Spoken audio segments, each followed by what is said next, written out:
Akhirnya anime Boruto episode 215 telah tayang dan melanjutkan ketegangan yang dibuat oleh Ishiki yang sebelumnya telah bangkit dari tubuh Jigen yang adalah pemimpin dari organisasi Kara.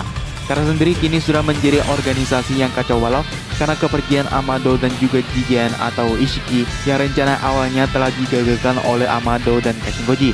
Namun sepertinya ini bukan akhir dari konflik yang akan Konoha hadapi karena Ishiki masih mengejar tubuh Kaoki yang akan dijadikannya sebagai wadah kedua yang lebih sempurna dibandingkan dengan tubuh Jigen dan sebenarnya tidak bisa bertahan cukup lama lagi untuk menampung kekuatan besar yang dimiliki Ishiki Otsutsuki. Episode kali ini kembali melanjutkan kejadian di episode sebelumnya yang memperhatikan pertarungan antara Kashinkoji melawan Ishiki yang baru saja bangkit. Koji yang berusaha mengalahkan Ishiki dengan beberapa kemampuannya akhirnya tumbang dengan kondisi tangan dan kakinya yang telah hancur, serta Ishiki yang menjelaskan beberapa kemampuan yang ia gunakan selama pertarungan, yaitu Sukuna Hikona dan juga Daikokuten, di mana ia dapat menyusutkan dan menyimpan objek apapun kecuali makhluk hidup ke dimensi lain yang tidak terpengaruh oleh waktu. Namun pada akhirnya, Koji berhasil kabur dengan menggunakan Kuchihose katanya, yang bahkan para manga sekalipun belum diketahui sebenarnya kemana Koji pergi dan bagaimana kondisinya setelah tangan dan kakinya dihancurkan oleh Ishiki. Harusnya meskipun dengan luka seperti itu pun,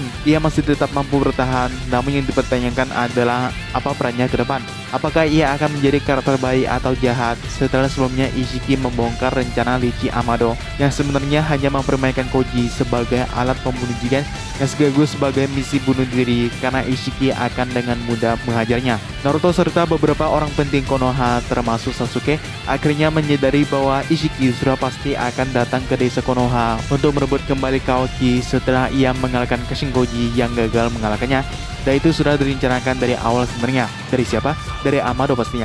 Seperti biasa, Boruto yang selalu ingin terlibat dalam konflik memohon untuk diizinkan bergabung dalam pertarungan melawan Ishiki yang tentu saja itu sangat berisiko, tak hanya karena ia akan menjadi beban bagi Naruto dan Sasuke sebagai dua harapan terakhir untuk menghadapi Ishiki. Boruto juga masih menjadi bahaya yang mengancam mereka karena Momoshiki yang bisa saja bangkit kapan saja seperti yang terjadi saat pertarungan melawan Boro.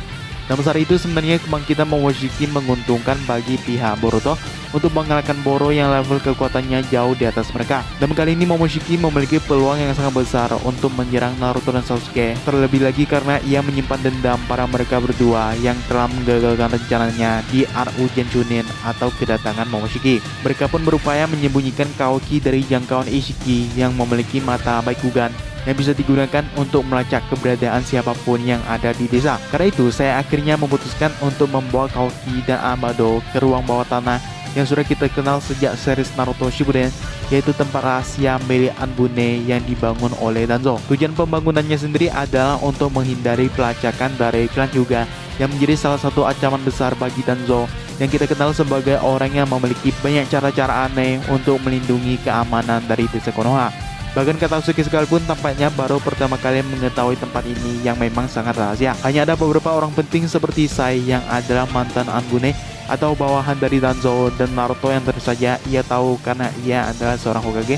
Bahkan sebelum itu juga ia sudah tahu mengenai tempat ini. Dan karena dianggap sebagai tempat yang tidak dioperasikan lagi, akhirnya mereka menyegel tempat itu dengan kertas penyegel yang ternyata hanya bisa dibuka oleh Naruto seorang. Dan sepertinya kejadian sekarang adalah saat yang tepat untuk menggunakan tempat tersebut. Di tempat lain, beberapa shinobi Konoha dikumpulkan untuk mendapatkan pengarahan dari Shikamaru, termasuk ada teman-teman seangkatan Naruto, bahkan Hokage terdahulu yaitu Kakashi dan Tsunade.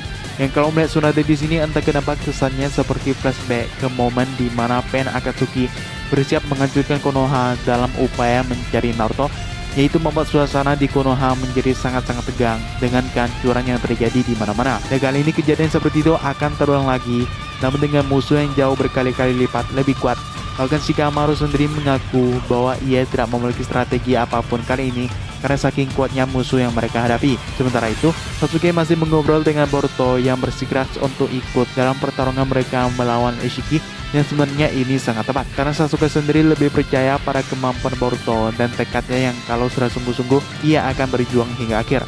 Namun kali ini Sasuke kembali menegaskan bahwa ia dan Naruto sudah siap gugur dalam pertarungan melindungi desa kapan saja. Ditambah ia juga tidak akan segan-segan menghajar Boruto jika Momoshiki mengambil alih tubuhnya lagi saat berada di medan tempur. Ishiki akhirnya sampai di Konoha dihadang oleh beberapa teman Naruto lainnya termasuk Konohamaru Yang sayangnya kekuatan mereka terbilang jauh di bawah Ishiki yang berhasil mengalahkan mereka hanya dengan 1 kali serangan.